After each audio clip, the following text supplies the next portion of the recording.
Blue and red lights bled through the humid summer night, splashing against cracked pavement and the wide eyes of a 17-year-old boy frozen in their glare. Malik James had only been walking home with earbuds in, sweat dampening the collar of his basketball jersey, when the cruiser screeched to a stop beside him. Hands out. Now. The voice wasn't loud. It was cold. Officer Ron Keller stepped out of the car like the world belonged to him. His boots clicked against the concrete in perfect rhythm with Malik's quickening heartbeat. "I didn't do anything," Malik said, breath shallow. The night smelled like hot asphalt and copper. Keller's hand hovered over his holster. Wrong neighborhood, wrong face, wrong night. The words hit like a hammer. Malik lifted his hand slowly, chest tight. A dog barked somewhere.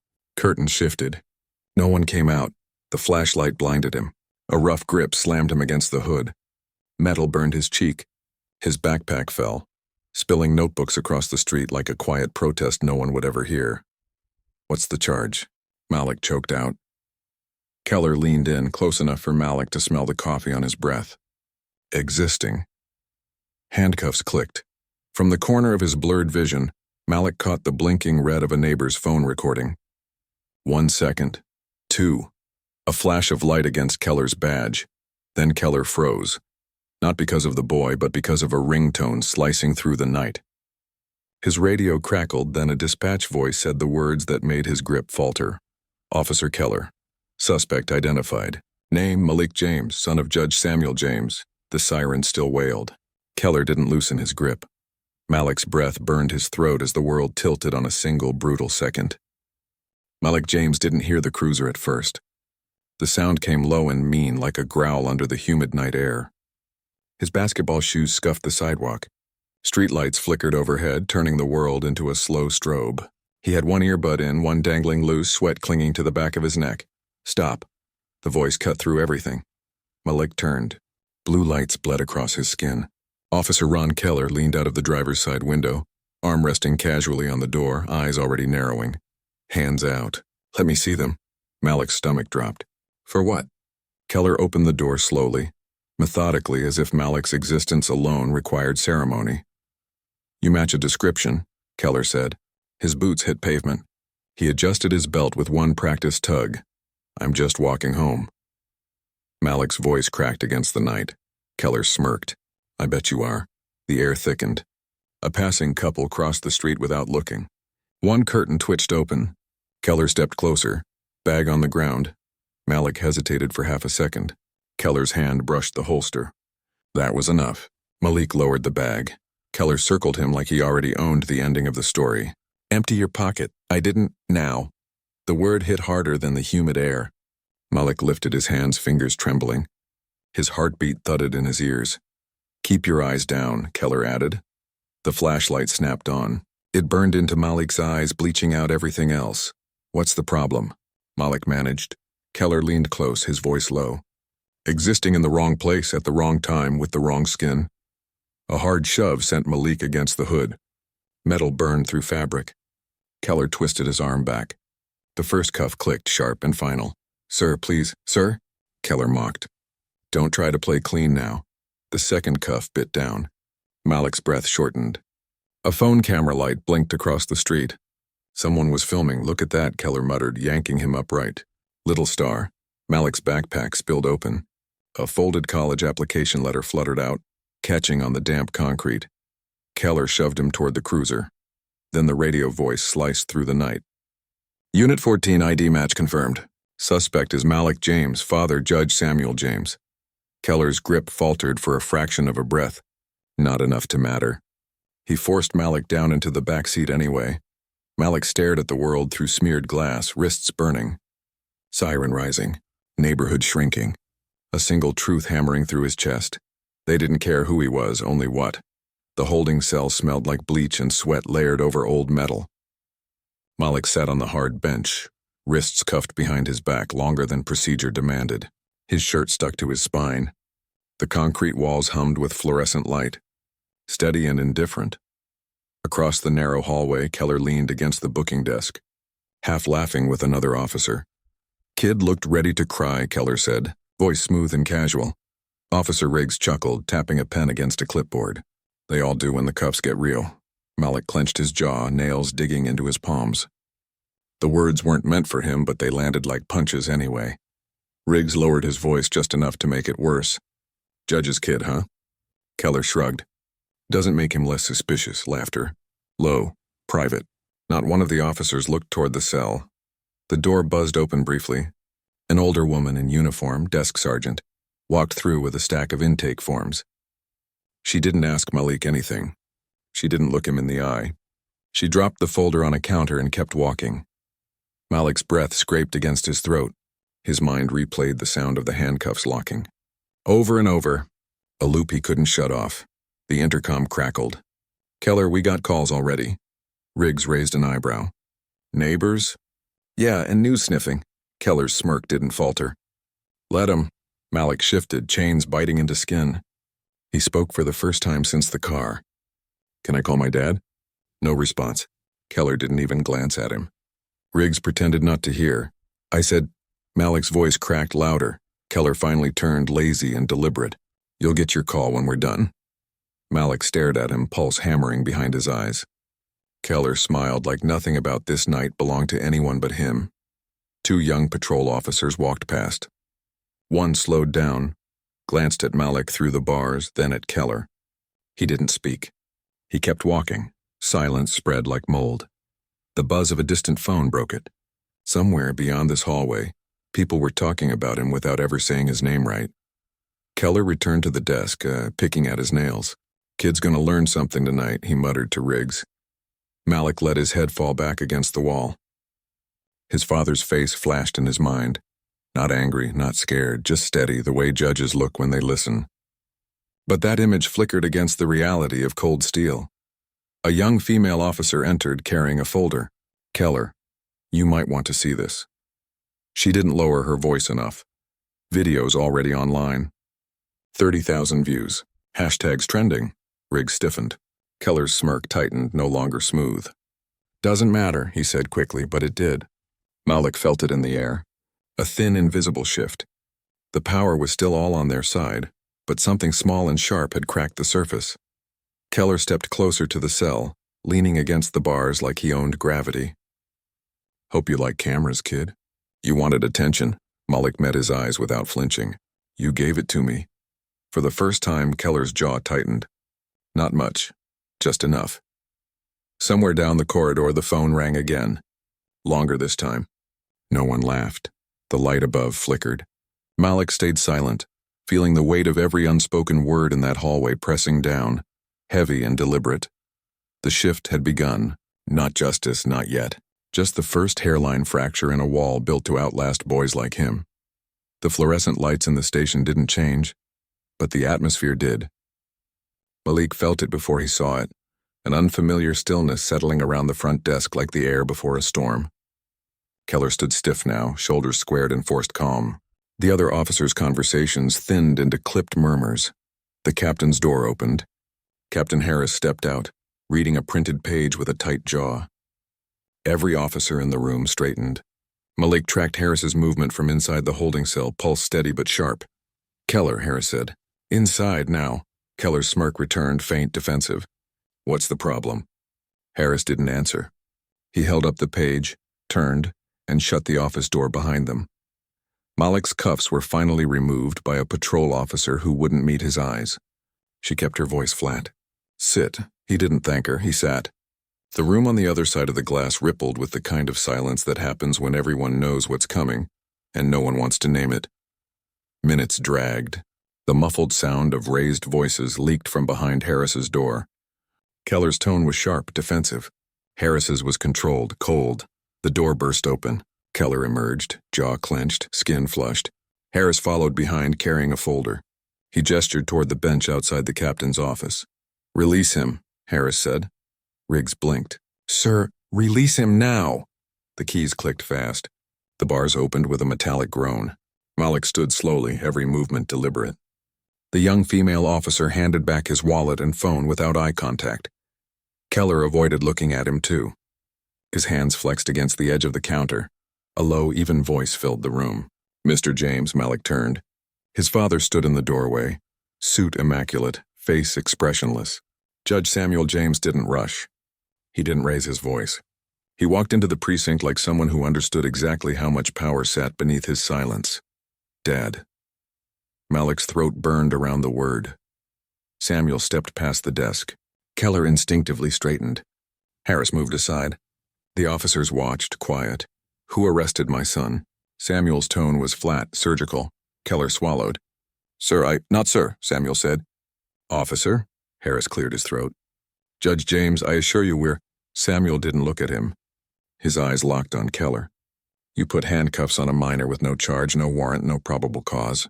You shoved his face into the hood of a car. You did this while he was wearing his basketball team jersey. And you did it while people watched. Keller tried to speak. He matched a don't. Samuel's voice cut like glass. Don't finish that sentence. The room stayed still. Every officer understood what wasn't being said. This wasn't just about a teenager anymore. This was political weight. Judicial bloodlines. Media heat. Samuel stepped closer until he was within arm's reach of Keller. Do you know what the law calls what you did? Keller's knuckles whitened. Unlawful detention. Samuel continued. Civil rights violation. Use of excessive force on a minor. A record of intent matters, Officer Keller. And you left plenty of it behind. The captain tried to mediate. Judge James, we're taking this seriously. I'm not here for apologies, Samuel interrupted. I'm here for documentation. And accountability. Someone in the corner shifted uncomfortably. The door buzzed. Reporters were gathering outside. The video had exploded beyond the neighborhood. Keller's face was already on screens he couldn't control. Samuel turned to his son. We're leaving. Keller finally spoke, voice low. This isn't over. Malik didn't look away. No, it isn't. The captain raised a hand. Officer Keller, that's enough. But the damage was already embedded in the air. The rank hierarchy that had kept Keller invincible had cracked open under the weight of a single name. As Malik stepped out of the precinct beside his father, cameras flashed from behind the barricades. Shouts blurred into one indistinct roar. Samuel didn't stop. Malik didn't look back. Inside, Keller stood alone by the desk, jaw locked, pulse hammering. His authority was still intact for now, but the ground beneath it was no longer solid. The name had shifted everything. And names like Samuel James didn't vanish into silence. The video didn't spread slowly. It detonated. By morning, Malik's face was plastered across every newsfeed, every trending list, every talk show chyron. The footage was shaky, recorded from a cracked phone, but it captured everything. Keller's voice, the shove against the hood, Malik's choked breath, and the dispatch call revealing his last name. The anchor's voice on the television in the living room was polished and neutral, the kind of tone networks use to talk about someone's pain, without claiming responsibility for amplifying it. 17-year-old Malik James, son of Superior Court Judge Samuel James, was wrongfully detained by Officer Ron Keller late last night. The video has now reached over 4 million views. Malik sat on the couch with a blanket wrapped around his shoulders, though the room wasn't cold. His phone wouldn't stop vibrating. Messages stacked on messages. People he hadn't spoken to in years suddenly remembered his number. Half of them said they were outraged. The other half said nothing at all. His father sat at the edge of the coffee table, back straight, phone pressed to his ear. His tone was low and clipped. Yes, we'll be filing today. No, this will not be negotiated privately. The news shifted to Keller's union statement. A spokesman stood in front of microphones, polished and deflecting. Officer Keller acted in accordance with standard procedure during a high-alert patrol. We stand firmly behind our officer. Malik's fingers curled into the fabric of the blanket. The spokesman's voice was measured, rehearsed, and void of everything Malik had felt against that car hood. High alert, Malik muttered. Samuel lowered his phone. They're protecting their own. The TV flicked to a panel of pundits talking over each other. Words like racial tension, protocol, misunderstanding, optics filled the space like static. None of them said Malik's name like he was a person. Across the country, people who would never meet him decided what his story meant. Malik scrolled through the comments. Some called for Keller's firing. Some called him a liar. Others argued over details they didn't know. A few posted old photos of him playing basketball, dissecting his expression like it was evidence. The phone buzzed again. Unknown number. He ignored it. A notification flashed across the top of the screen. New footage uploaded. He tapped it without thinking. This time it wasn't just the original video. It was body cam footage from a previous stop Keller had made. A leaked file, grainy, blurred faces. Another young black man, same tone, same cold voice. Malik's chest tightened. Someone leaked this. His father leaned closer. Where? It's everywhere. Samuel's eyes narrowed. That wasn't supposed to be public. Within minutes, cable news shifted its tone. Words like pattern, past misconduct, multiple complaints began replacing protocol. Keller appeared on screen briefly, an old press clip, smiling, shaking hands with local officials.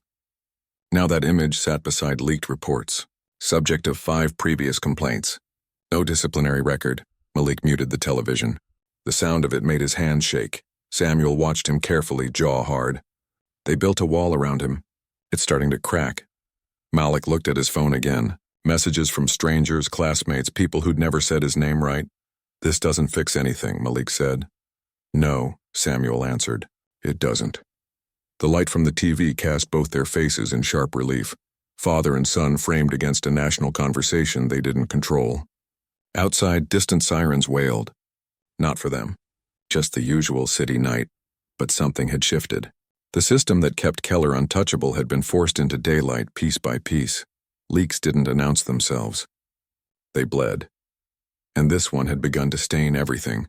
The courthouse was silent in the way places become when too many cameras wait outside. The steps were packed with reporters. Microphones poised like bayonets, security posted at every entrance. The air held the thickness of performance. Inside, fluorescent lights hummed above polished wood.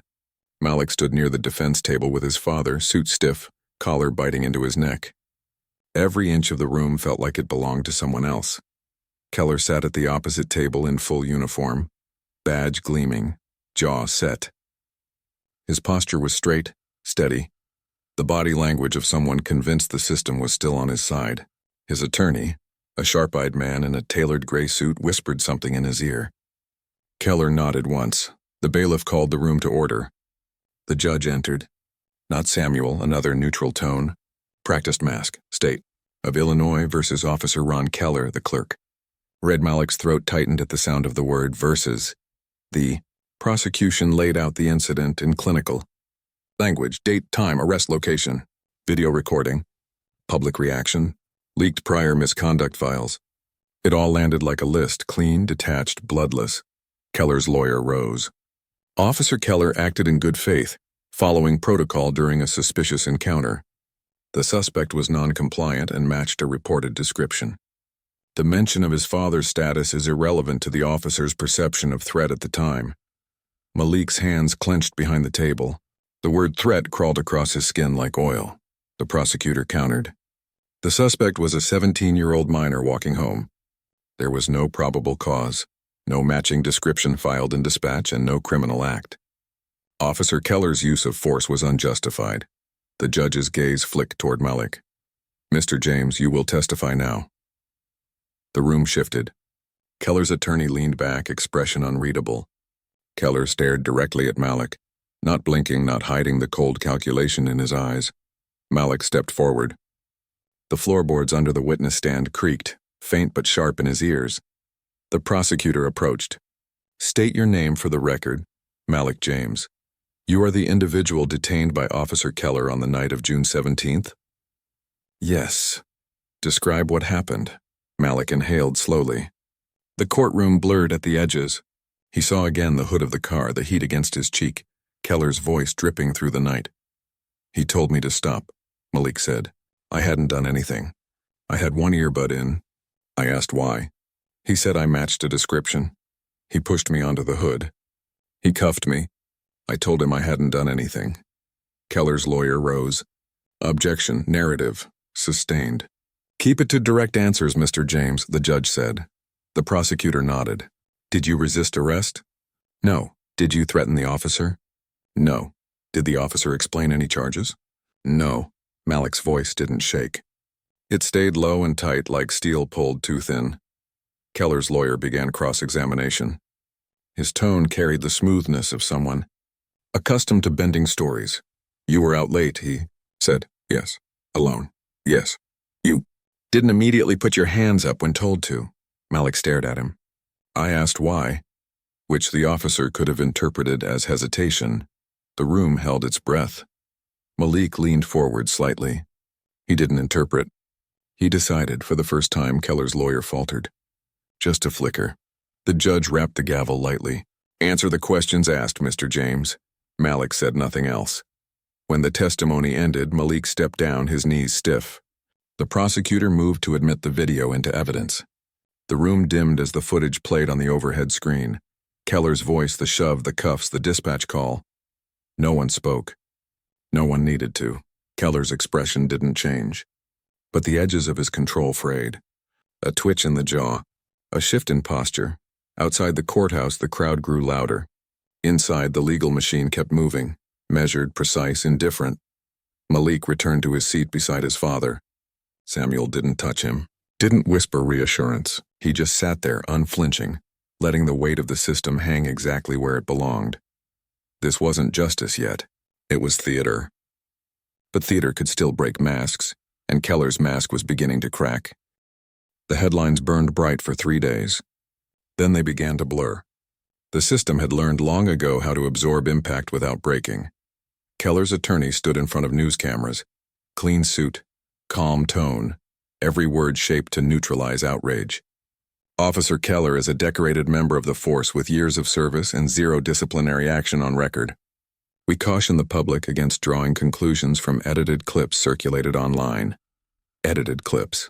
Malik heard those words repeated on morning shows, on talk radio, in comment sections where strangers dissected his existence like a file to be closed.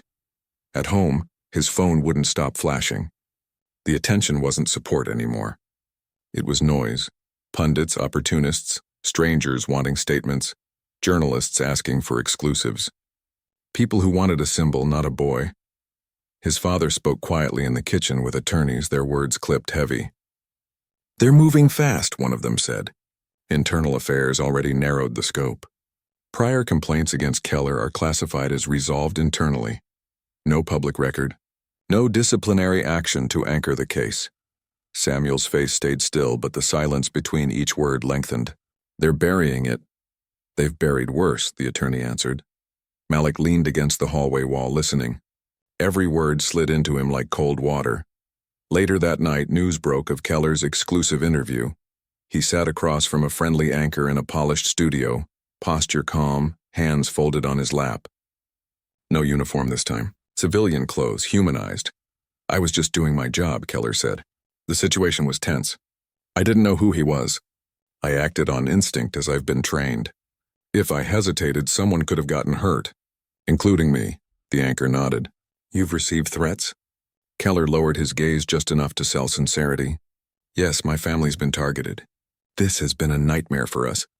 Malik sat rigid on the couch watching. His name didn't sound like his name when Keller said it. It sounded like a weight being thrown into a courtroom, meant to tilt the scales back to where they'd always been. Samuel muted the TV. This is the narrative they trust, not yours. The next day, legal filings arrived. Motions to suppress the video, motions to dismiss past complaints as inadmissible, motions to limit testimony. Paper shields stacked high. The courthouse lobby filled with uniformed officers on Keller's side. The union issued statements about preserving officer morale. Anonymous police accounts flooded. Malik's social media with hostility wrapped in polite language. Samuel faced a wall of reporters after the hearing. His tone didn't waver. A system that can bury misconduct isn't neutral. It's built that way. Malik stood beside him, suit collar digging into his neck again. The crowd's noise moved like wind, swallowing meaning. That night, the house filled with silence. No TV, no news, just silence. Malik sat at the dining table staring at nothing. They're not going to let him fall, Malik said. Samuel didn't answer immediately. They'll try not to. Then what's the point? Malik's voice was low, flat. The point, Samuel said, is that cracks widen. They always do. Malik pressed his palms together until his knuckles hurt. Outside, another news van parked across the street. The red light on its camera blinked like an unblinking eye. Keller's side looked untouchable again. Public image shifting, headlines softening.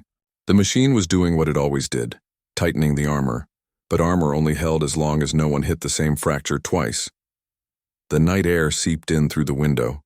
Malik didn't sleep. He stared into the dark, aware of every quiet, deliberate way power protected itself. And somewhere beneath the static of the news cycle, something moved. A file not fully sealed, a voice not yet silenced, a crack, still waiting. The email arrived at 3:42 a.m. It came from an anonymous address subject line, Keller's file. No body text. Just one attachment.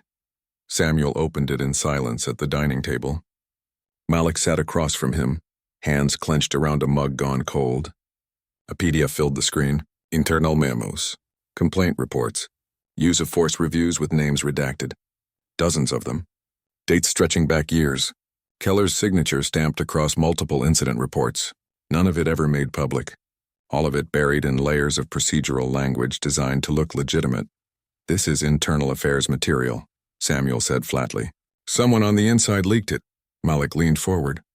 Line after line repeated the same pattern. Stops, matching description, escalation, complaints closed with insufficient evidence. The words weren't loud, but they carried a weight heavier than anything Keller had said into a camera. The leak spread fast. Within hours, journalists posted screenshots. By noon, major outlets confirmed authenticity. The union issued denials. City officials scrambled to contain fallout. But the pattern was now visible to anyone who cared to see it. Keller left his house surrounded by union reps. His lawyer's statement was clipped, brittle.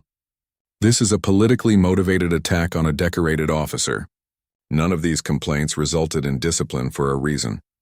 Malik watched the press conference on the living room TV. The contrast was sharp. A system built to protect one man suddenly forced into defending the entire structure that made him untouchable. Protesters gathered outside the courthouse by afternoon. Hand-painted signs, chants, news vans parked like vultures. Malik walked through the noise beside his father. People parting without touching him, recognizing the face from the video. Inside, the atmosphere had changed. The district attorney's tone lost its polite neutrality. The judge's gaze sharpened. Keller sat at the defense table, jaw set, eyes burning holes into Malik across the room. The prosecutor filed a motion to admit the leaked internal affairs records. Keller's lawyer objected. The objection was overruled. A hush fell. For the first time, the courtroom wasn't Keller's shield. It was a pressure chamber. Malik didn't smile. He didn't move. But something in the air shifted, subtle, irreversible. That evening, the protests swelled. Helicopters circled overhead. The city's mayor issued a statement about transparency. Keller's supporters claimed conspiracy. Reporters filled the street. Malik sat on the edge of his bed, window open, listening to the chants echo through the night. The sound wasn't gentle. It wasn't comforting. But it wasn't silence. His father stood in the doorway. You should rest. Malik didn't answer. He wasn't tired. He was awake in a way he hadn't been since the hood of that car. The crack wasn't justice. It wasn't even close. But it was real. It was widening. Somewhere in the precinct, someone who had stayed silent too long had decided to move. And once a wall cracks, it doesn't uncrack. It breaks, slow first, then all at once. The courthouse steps were no longer lined with reporters. They were surrounded. Satellite trucks formed a barricade. Protesters filled the sidewalks. Barricades rattled under the weight of bodies pressed forward. The city had chosen a side, or at least the appearance of one. Inside, the courtroom smelled like dust and sweat trapped under cheap ventilation. Keller stood in uniform for the last time. His posture was straight, but the edges of his control were frayed now. His hair was unkempt. His jaw clenched too often. The confidence from the first hearing had thinned into something brittle. The judge read through the charges in a flat tone. Unlawful detention, violation of civil rights, misuse of authority, pattern of misconduct supported by internal affairs documentation. Keller's lawyer objected to nearly every line. Each objection was overruled. The prosecution laid out the evidence. The video, the leaked files, the complaints that were once sealed. They read them one by one, each incident stripped of euphemism. The courtroom didn't flinch anymore. There was no defense left that could hold the shape it once had. Keller's supporters sat in the gallery, clustered, stiff. Union representatives avoided eye contact with reporters. Malik sat near the front with Samuel. No one touched him. No one whispered comfort. The silence around him felt heavier than the noise outside. The prosecutor played the original arrest footage again. The sound filled the room. Keller's voice, the impact against the hood. Malik's breath, the dispatch call. The judge's gavel came down once. The sound cracked through the courtroom like a fracture made audible. Officer Keller is hereby suspended without pay, pending immediate criminal proceedings. Badge and weapon will be surrendered now. 2 bailiffs stepped forward. Keller didn't move at first. His jaw locked. His lawyer whispered something. Keller exhaled through his nose like a cornered animal. The badge came off his chest with a metallic click. The gun followed. He stared straight ahead, refusing to meet Malik's eyes. Samuel's voice cut through the silence. Low, precise. This is how power falls. Quietly. Outside, the crowd erupted. Not in celebration, but in the raw noise of something cracking open after too long. Reporters shouted questions. Protesters screamed Keller's name like an indictment. Inside, Malik stayed seated. His hands were still. His heartbeat was not. He expected satisfaction, maybe relief. It didn't come. Only the dull, deep thud of something ending. Not neatly, not cleanly, just ending. Keller was escorted out, wrists unbound but stripped of everything that once made him untouchable. His lawyer followed, head down. The judge's final words were procedural. Next hearing scheduled. Defendant will remain under restriction. When the gavel struck again, no one clapped. No one cheered. The courtroom emptied with the slow weight of people realizing the system hadn't broken. It had only bled. Malik walked down the hallway with Samuel. Cameras waited at the door. Flashes went off like tiny explosions. Voices shouted questions he didn't hear. Keller was loaded into a car out back. No sirens, no lights. Just the slow humiliation of public scrutiny. Malik paused on the courthouse steps, the crowd roaring below. Samuel stood beside him, hands at his sides, gaze steady. This was what they called justice. It didn't erase the hood of the car. It didn't erase the silence in that holding cell. It didn't erase the weight of a system that only cracked because someone leaked what it tried to hide. But Keller had fallen. The badge was gone. The protection was gone. And Malik was still standing. The cameras were gone within a week. News anchors moved on to the next headline. Protest signs curled at the edges in the rain. Keller's face disappeared from the front page and slipped into the slower churn of legal bureaucracy. The city cleaned its walls, hosed down the courthouse steps, and pretended nothing had happened except a rare breach of procedure. Malik walked past the same convenience store where it began. The parking lot was empty. The spot where Keller had pressed his head against the hood looked ordinary now, just cracked pavement and oil stains. No one would know unless they'd seen it. Samuel stood beside him, coat collar turned up against the wind. "You don't owe this place anything." Malik didn't answer. His eyes traced the security camera above the door. A new one, sleek, government-funded, watching. Keller's trial was still ahead, but the fallout had already begun. Other officers' names surfaced in the leaked files. Internal investigations multiplied. Political statements grew sterile. The union lost control of the narrative. It wasn't justice. It was erosion. Malik returned to school 2 weeks later. The halls were quieter when he passed. Some students nodded. Others looked away. A few whispered. It was a kind of recognition, but not respect. More like standing near something that burned and not wanting to catch the smoke. In civics class, the teacher mentioned current events in a measured tone. No one said Keller's name. Malik didn't raise his hand. He didn't need to. His existence had become a lesson no one wanted to teach out loud. Reporters emailed. Organizations called. Activists reached out. Malik ignored most of them. The night in the cell hadn't left him. The hum of the fluorescent light, the cold metal bench, Keller's voice in his ear. It wasn't a headline. It was inside his lungs. Samuel filed motions quietly, precisely. The judge recused himself from any involvement to avoid conflict of interest. Another court would handle the trial. Keller's defense leaned on procedure. Malik's life had been evidence. One evening, Malik sat on the back steps of their house, the sound of distant traffic a dull heartbeat. Samuel joined him without speaking. "They'll keep trying to bury it," Samuel said finally. "I know. They won't succeed forever. I know that too." The wind shifted. Sirens in the distance, not close enough to matter. Malik looked up at the night sky, dark and clear. There was no cinematic justice, no moment of triumph, just the slow, uneven weight of truth sitting where it could no longer be ignored. In the following weeks, Keller's suspension became permanent. His pension negotiations leaked. His lawyer issued statements that no longer carried the same bite. Public support fractured. Old allies distanced themselves, but Malik didn't watch the coverage anymore. He didn't need Keller's downfall to define him. His life didn't reset.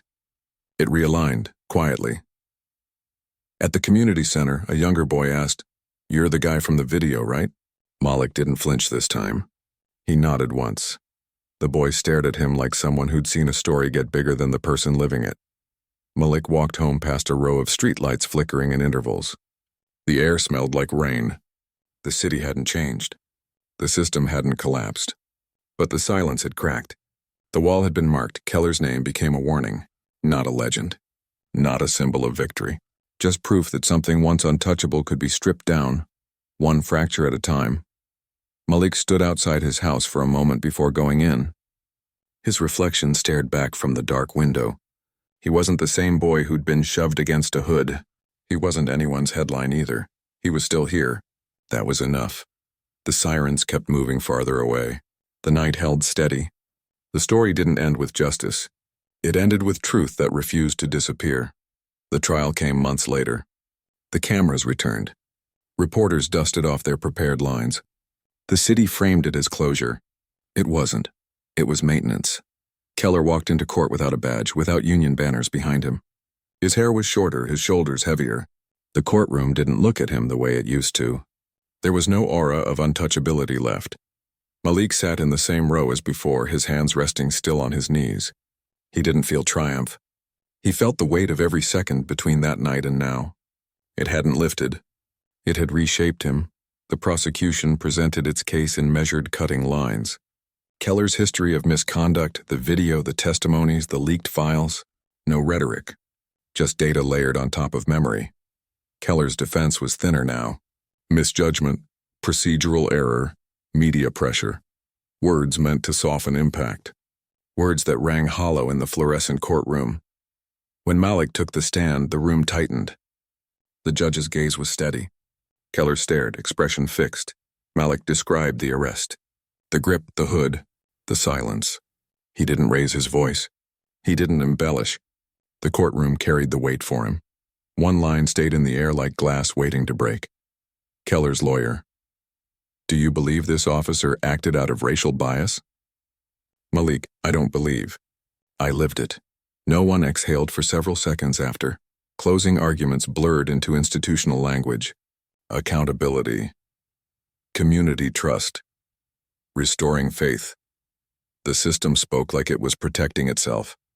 The verdict came down without spectacle. Guilty on 2 counts. Not guilty on others, probation, license revoked. No prison. The crowd outside split between outrage and satisfaction. Some called it a step, some called it nothing. Malik walked past them all without stopping. Samuel followed at a distance, saying nothing. The winter air was sharp against his skin.